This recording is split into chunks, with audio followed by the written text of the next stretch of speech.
The camera lights flickered to life in the quiet backstage corridor of the Orpheum Theater in Los Angeles. A single spotlight hung over the worn red velvet curtains, and beneath it stood Taylor Swift, her silhouette framed against the faded glamour of an empty stage. There was a hush in the air, the kind that exists between performance and confession. She wasn't here to sing not this time. She was here to tell a story. "People see glitter," she began softly, her voice calm but edged with something raw. "They see the feathers, the sequins, the lights, but they don't see the woman beneath it all. Tonight a broken bar. I want to talk about her world." The camera tilted slightly, revealing a collage of photos spread across a wooden table. A girl with platinum curls and crimson lips, dancing beneath golden lights, smiling for an audience that never knew her real name. Her stage name was Luna Vail,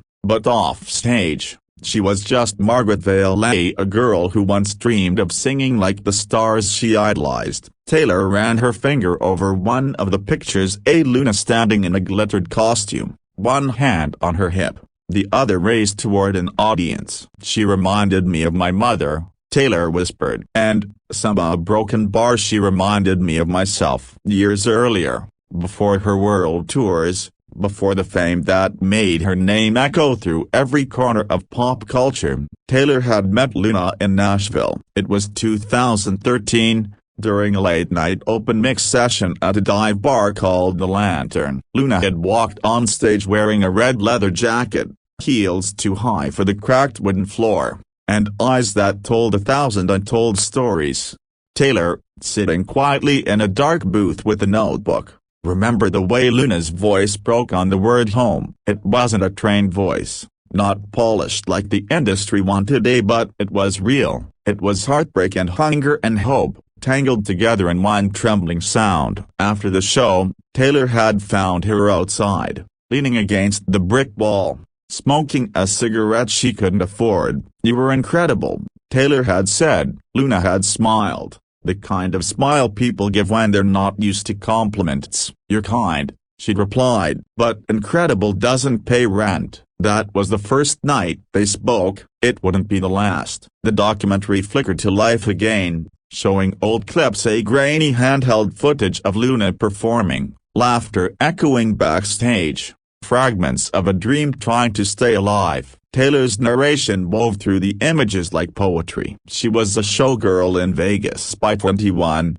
Taylor said. "She danced under the name Luna Vail, but behind every routine was a story about survival. Her father left when she was 5. Her mother worked double shifts at a diner until her hands cracked from detergent. Luna told me once that the stage lights felt like sunlight, the kind she never had as a kid." Taylor looked directly into the camera now. "But there was one person who changed everything, a man she called her father figure." The footage shifted. A black and white photograph appeared, an older man in a crisp suit, standing beside Luna with pride in his eyes. His name was Richard Monroe, a Broadway producer who discovered her at a small Las Vegas cabaret. He wasn't her biological father, but he'd been the closest thing she ever had to one. He taught her how to command the stage, Taylor continued, how to walk like she owned the light. But he also taught her something else, say that not all love comes with conditions. For the next decade, Luna worked under Richard's guidance. He helped her get gigs, trained her in voice, and shielded her from the darker corners of the entertainment industry. She became a headliner, a name whispered through neon nights. But fame was fickle, and soon, the world that once adored her began to turn cold. There was one night Taylor's voice lowered, almost breaking when Luna called her, crying. "They said I'm too old for the spotlight," she whispered through the phone. "They said I should let the younger girls shine." Taylor remembered that call vividly. It was 2 a.m., and she had just finished her own concert. She sat on the hotel balcony, phone pressed to her ear, listening as Luna wept over everything she'd built slipping through her fingers.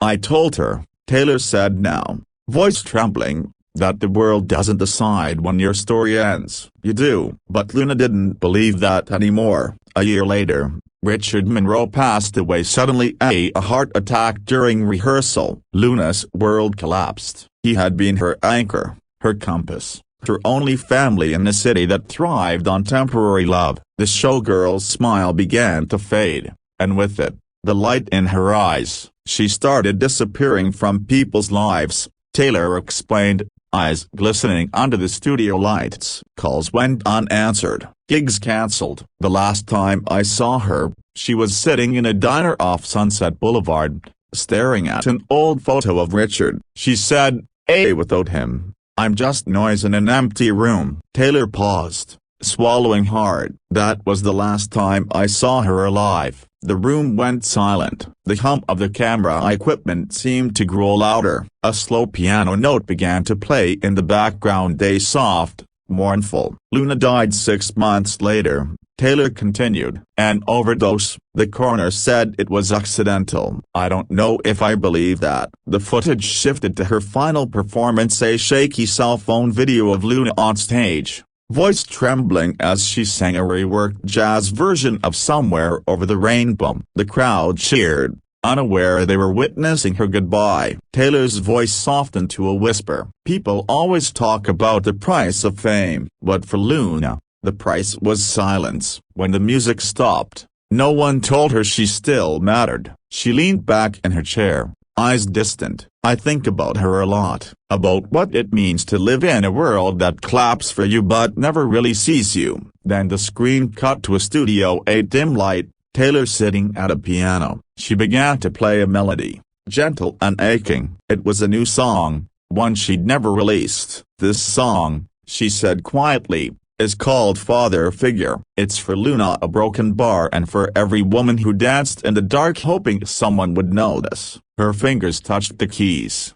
and the music flowed, a slow, deliberate, filled with sorrow and grace. He said, hold your head high, girl, even when the lights go down. Don't let the world define your worth, or the silence drown your sound. Her voice quivered as she sang. The lyrics painted Luna's story, a girl who became a symbol, a dream, a tragedy. The final verse faded into a whisper. You taught me how to shine and fall, but I still hear your name in every hall. You weren't my blood, but you were my guide, the father I found on the other side. The piano echoed in the empty theater. Taylor's hand stilled, and tears shimmered in her eyes. After a long silence, she turned toward the interviewer, who remained unseen until now. Why tell the story now?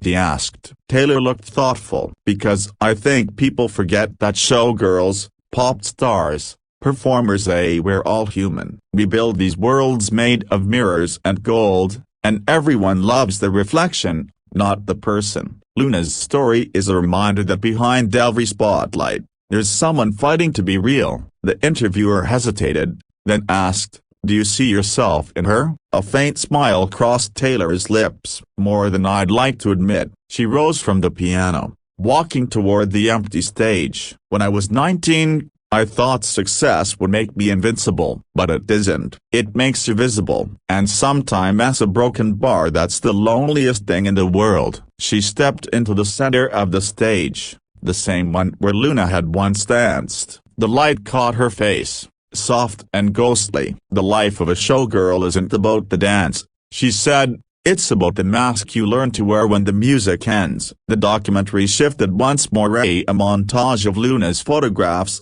backstage laughter, faded marquees, and the final image of her name etched on a small brass plaque inside a theater wall. For Luna Vail, she danced so others could dream. Taylor's voice narrated the closing lines. Luna believed the world was built on applause, but what she never knew was that her light still burns in every woman who refuses to disappear. As the credits rolled, the piano returned, a haunting reprise of Father Figure. Then, in one final scene, the camera caught Taylor leaving the empty theater, her coat wrapped tight, the city lights flickering like echoes of a forgotten dream. She paused, glancing back at the marquee that once held Luna's name. For a moment, her lips moved, though the camera captured no sound. But if one could read them, they said, "Thank you." Outside, the night was quiet. A soft rain began to fall, blurring the neon reflections across the pavement, and somewhere in that silence, the memory of Luna Vail and the girl who danced beneath the lights and loved like it would save her lingered like a ghost, tender and eternal. Taylor walked away slowly, the echo of her heels fading into the night. The world would keep spinning, the music would keep playing, and new stars would rise. I bet some stories, once told, never really end, because a showgirl's world isn't made of glitter or fame. It's made of survival, of grace in the fall, of the quiet, aching beauty of being seen once, truly before the curtain closes forever. And in that final moment, when the lights dim and the applause fades, what remains isn't performance, it's truth. The same truth Taylor whispered as she closed her eyes and stepped into the rain. Luna, this is your song.